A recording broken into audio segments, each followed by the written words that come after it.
శుభోదయం. ప్రభువైన యేసుక్రీస్తు నామములో వందనాలు తెలియజేస్తూ పరిశుద్ధమైన దేవుని గ్రంథంలో నుండి రోమాపత్రిక 8వ మొదటి వచనం.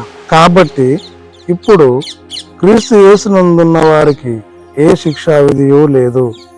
ప్రార్థన చేసుకుందాం. పరిశుద్ధుడా, ప్రేమ కలిగిన తండ్రి, వందనాలు స్తోత్రాలు చెల్లిస్తూ వాక్యము దానిస్తుండగా మీ సన్నిధి మాతో ఉంచి నడిపించి దీవించమని యేసు నామంలో ప్రార్థించి అడిగి వేడుకొంచున్నాం తండ్రి. ఆమేన్.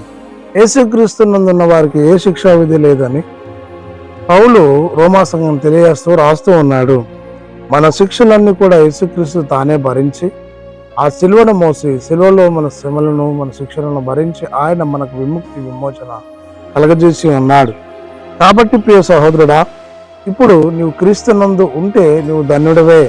ఒకవేళ లేనిడలా గ్రహించి, అవును నేను పాపం చేసి ఉన్నాను, ఆ దోష శిక్షను యేసు భరించి ఆయన నాకు విముక్తి ఇచ్చాడని గ్రహించి క్రీస్తు కొరకు ఈ లోకంలో నివసించుకు పరిశుద్ధాత్మ త్రియేక దేవుడు మనందరికి తోడయుండి నడిపించి దీవించినగాక.